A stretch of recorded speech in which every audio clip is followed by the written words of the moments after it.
Hi everyone, Sandy Sidhu here from Sidekick PM.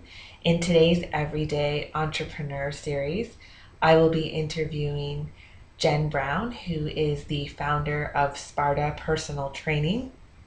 She will be talking about how she transitioned from being a full time lawyer to a full time entrepreneur. And she's going to talk about some of the things she's learned along the way, such as the importance of targeting and figuring out who your niche is, as well as some of the struggles and challenges. So here she is, Jen Brown. A bit of your background and how you got started with Sparta Personal Training. Okay, I started as a lawyer, as you mentioned. I was actually a lawyer for about 12 or 13 years in total. After about 10 years, I decided that it wasn't for me anymore, which is a scary decision to arrive at after all those years and all that study and all that time at university and um, education bills, etc. Right. Um, and then I spent the next 2 to 3 years really working out. I knew that I wanted to get into the health and fitness field and probably as a personal trainer, but it took me two to 3 years to really um, solidify that as a concept. So work out what I was going to do, where I was going to do it, who I was going to work with, and then put in place effectively a transition plan. Um, so to get me from full time as a lawyer to Mhm. full time as a personal trainer. I didn't just make the decision one morning. I woke up suddenly and went, "That's it. I'm resigning today, and tomorrow I'm going to be a personal trainer." It took me a couple of years to make that full transition. So I did my study while working as a lawyer. Mhm. For the first 6 months as a personal trainer, I was doing law full time with a little bit of personal training on the side. Okay. Then I went back to part time law and increased the personal training a bit more. And then eventually in July last year, I made the big scary leap and left law entirely and became a personal trainer on a full Okay. time. So you kind of weaned yourself off the law job slowly. It was a very slow process. It almost took me a year to go from when I started training people as a personal trainer to Hmm. lead law. Um, but it was the right thing to do for many reasons. It gave me, it's very hard to let go of a security blanket that is a full-time income. Hmm. Um, so that was very hard to walk away from. Right. Um, and and to be in a situation where I could let go of that. So set myself up as well as I could financially, so that I could ease myself into the personal training. So it was Cool. it was a long and complicated process, but the right one for me in the circumstances. And I'm assuming, I mean, you didn't just become a triathlete overnight. So this was obviously something, a passion of yours that you were pursuing as you were doing, it was a part of your life already. Yes, I started. I actually started. I used to go to the gym a lot at uni because I had spare time then. And then I actually stopped when I first started working as a lawyer um, back in the late 90s. Geez, that makes me sound really old. Um, and then, put on some weight, as you tend to do, working long hours. And Right. then about uh, eight 8 years ago, about 10 years ago now, actually, I started to get back into the gym. And then about 7, 8 years ago, I started running as a way to lose some weight. Hmm. And then that took me into triathlons. Um, my uncle was a triathlete and had been trying to get me to do them for many, many years. And then I met a man who is now my husband, and he was also a triathlete. So I think it was inevitable It at kind some of point that it I kind would. of rubbed off. Yes, I could resist my uncle trying to talk me into doing a triathlon, but once the two of them ganged up on me and both started, it's just easier to say yes and get one done. Right. Um, so I got into it about um, 5 years ago now, into triathlon, and love them. So Cool. And yeah. so, what have been some of the struggles and challenges along the way as you transitioned, from a full-time position to now running your own business? Oh, there's a long list. Um, struggles. I had a lot of struggles around mindset, around um, it's quite interesting when you're a lawyer and people, or you resign and then people say, what do you want us to do, and you say, I'm actually becoming a personal trainer. I found that quite an uncomfortable conversation to have. Okay. I still don't know why. I suspect I was probably concerned about what they would think. Silly me. Um, So there was a bit of mindset around that. There was also some mindset about coming in as a personal trainer, particularly a new personal trainer, um, and and thinking and believing that you have value to add to the industry and to your clients, and that even though you're inexperienced, you still have a really valuable contribution and a unique perspective on training. I hope you can hear me. It's pouring rain here at the moment. Yeah, perfectly. Okay. So mindset was a really big struggle for me, and it still is to some extent. It's something that I constantly have to work on. Um, I think also going from a very highly supported environment, which you are when you're a lawyer. So you've got secretaries to do all your paperwork, and you've got receptionists, and you've got people who come in and fix the printer when it's broken. All you have to do is pick up the telephone and say, my printer's broken, and someone is down in 5 minutes. Hmm. So moving from that environment to owning my own business, where I have to fix my own printer, um, sounds um, it sounds silly to make a point of that, but it actually it was a real surprise to me. I remember the first time my printer broke here in my home office after I'd left law, and I had this sudden realization that I had to organize.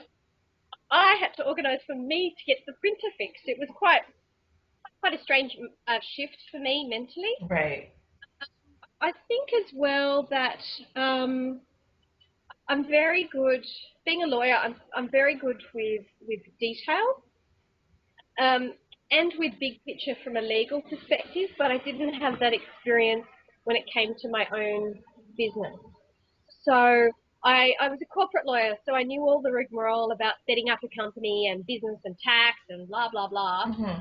But in terms of um, how to stand out from my competitors, Okay.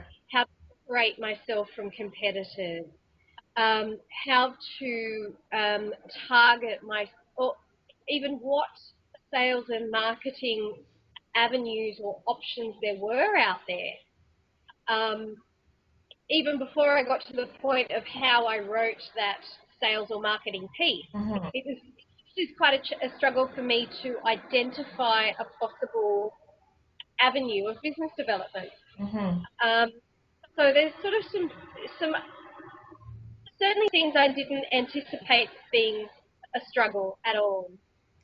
And how did you overcome some of those things, like you mentioned just now, identifying your target niche and marketing? What were some of the things that you did to to solve that? I I there's been quite a few things. It's sort of an ongoing process, and I think it will continue to be one of my weaknesses, shall we say, for a while yet. But I did a lot of reading, read a lot of business blogs or marketing bloggers, trying to understand. why people buy Mm-hmm. and what drives people to buy, and then to try and um, I was going to say twist, but that's got negative connotations. To sort of tailor my services in response to that need. Right. Um, so a lot of reading, a lot of bloggers. My inbox is currently full with newsletters I subscribe to that I haven't quite got to read. I also worked with a couple of people, so I engaged a PR, sales and marketing consultant. Money is always tight with a startup, so what I did was just engage her for. She had a small package, which was basically just a 90-minute meeting and then some consultation and some ideas.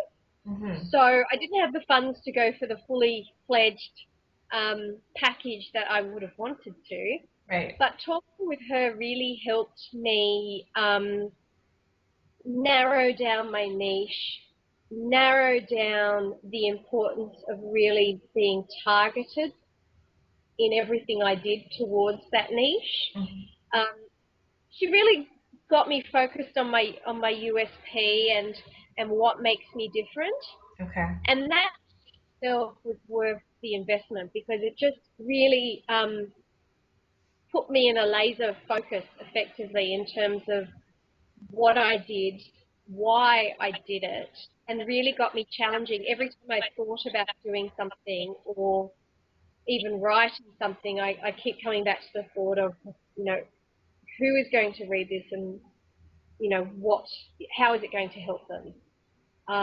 Not just churning out sales or marketing messages, which were all about me. I Mm-hmm. really tried to spin it around to think about the reader. So that was something that didn't cost me a lot of money, but has been a huge difference for me in terms of how I look at my business and how I look at my potential customers and bridge the gap between the two of us. Right. Which makes sense because I mean, once you know who you're targeting, you can tailor everything to that rather than trying to retrofit people to Yeah, your content kind of thing. very true. And for me, I knew who I was marketing to. It was my target market from the day one has always been endurance athletes with a heavy emphasis on runners and triathletes. Um, but even then, the endurance athletes is still a very broad category. So now I've really nailed it just down to runners and triathletes. Runners, triathletes, swimmers, cyclists, I guess, because you've just got those three. Anything that requires those three sports, swim, bike, and run. Mm-hmm. Um, and then making sure that everything I do would be of interest to them. So I try to limit, the completely unrelated sporting things too much, which would be of interest to some, and I sometimes include it as a bit of, something different, might be topical. The Australian Open is on here at the moment, so Right. there's been a tennis talk, Mm-hmm. those sorts of things, but really being quite focused in everything I do so far as the outside world is concerned. So we talked about the struggles and challenges. So what are the things, some of the things that you love about having your own business? Oh wow. I love so much stuff. I love the control I have over my life. Mm-hmm. I love the control I have over the type of work I do and who I work with. So very different from life as a lawyer when you would just basically take largely um, anyone and regardless of whether they were in fact very nice people at all. Mm-hmm. So I love the control it's given me, the freedom to set my own hours, to choose what I do and how I do it. Um, it's actually, I've discovered that I work really well in the evenings, which as a lawyer I worked evenings as a lawyer, but I also worked mornings. But now I can really structure my day around the times that pardon me, the times that I work best. Mm-hmm. So I think I'm more productive as a result. I've loved meeting new people, both clients, but in particular people outside my target market, other business owners, um, whether they're possible referral sources or something completely different. Mm-hmm. Uh, I think I always found that as a lawyer, if you went to a networking event, whether it was client-based or at an industry level, people were always very closed, closed off. Okay. Lawyers uh, weren't really known for, being quite open in their discussions and sharing their struggles in particular. Mm-hmm. Um, those sorts of events, it was always about, your biggest client or your biggest win, whatever it might be. But I'm now part of some really great small networking groups with business owners in completely different fields to mine, but it's been really wonderful to share experiences and to know that everyone else has gone through or is going through the same struggles as you. You feel like even though you may be a solo business owner, you're not alone. Everybody out there has been through the similar ups and downs that you are, which is really nice to know. And I find that people have been really open in sharing their experiences around that and what they did to help them get through those really bad patches. Okay. And so, as much as you are an offline based business and that you do client work, I know that you probably have plans to add some online components as well. What are some of the tools and technologies that you find yourself more and more that you can't live without? Twitter. I actually have to say I was not a fan of Twitter the first time I used it. I signed up once and I don't think I used it for about a year afterwards, but then I came back to it. Mm-hmm. But in terms of tools, I'm a big fan of Hootsuite and TweetDeck. Right. I use them both actually. I use Hootsuite on my phone and TweetDeck on my laptop. I don't know why I use both. Um, I think I find TweetDeck easier to read on the screen, on the laptop screen, than I do Hootsuite. Mm-hmm. Um, I use them both quite extensively just as an aggregator of all my social media activities, so I don't have to go, opening 10 different accounts. For sure. I use Hootsuite to schedule my tweets, for example, of blog posts or content, and sometimes schedule Facebook status updates for the page as well. Mm-hmm. Uh, they would be the two main tools I use, but I do like the Google app range. Mm-hmm. There's some really fantastic free resources there.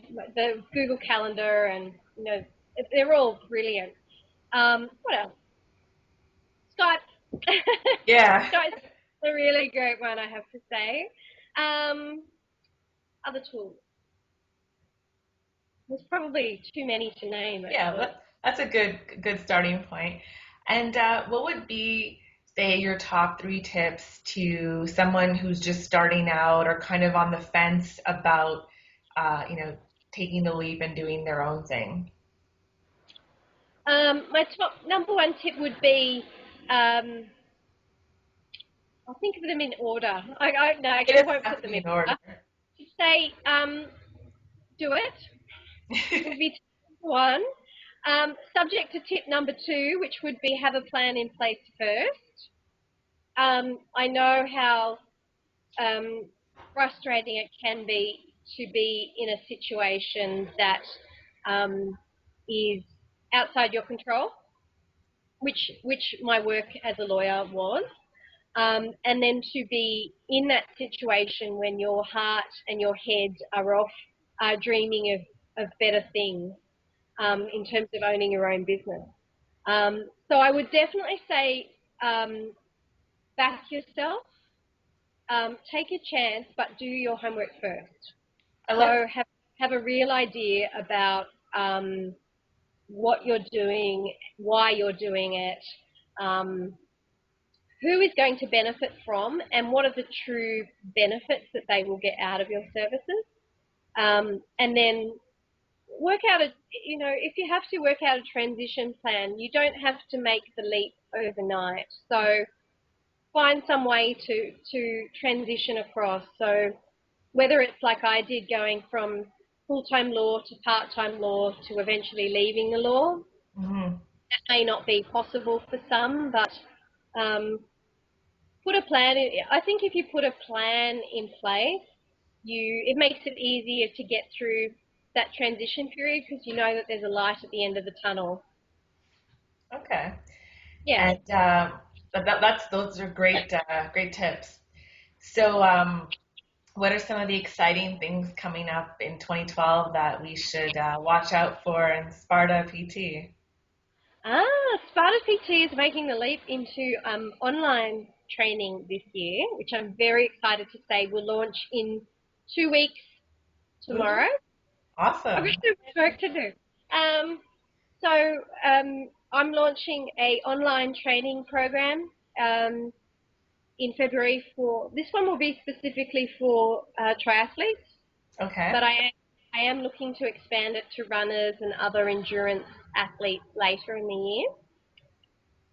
So it's going to be a way to help triathletes get some of the important training done, Mm-hmm. which tends to be things like working on their flexibility or their core strength, making sure their abs are nice and strong, and making sure their bodies are strong so that they can put up with the training loads that triathletes have, but in a way that time for triathletes can actually manage to squeeze into their day, which Okay. nobody else seems to be doing at the moment, I must say. So I'm pretty excited to be getting it off the ground. Awesome. So we'll have to keep an eye out for that. Definitely. Um, and do you want to just tell us where we can find you online, like Twitter, Facebook, and all that? Okay, online I can be found at so many places. On Twitter, I am Sparta Jen, so Okay. Sparta Jen is my personal Sparta Twitter account. On Facebook, the Facebook page is Sparta PT. That's just one word. Okay. And the website is www.sparta-pt.com. Come visit. Awesome. So we'll definitely put those links to that in the blog post as well. But I just want to thank you so much for taking time out of your busy schedule to talk to us today about your adventure and transitioning from being a lawyer to now a personal trainer. It's a really exciting story, and I'm sure it's inspiring for a lot of people who hear it as well. So thank you so much, and Thank you for having me. you're welcome.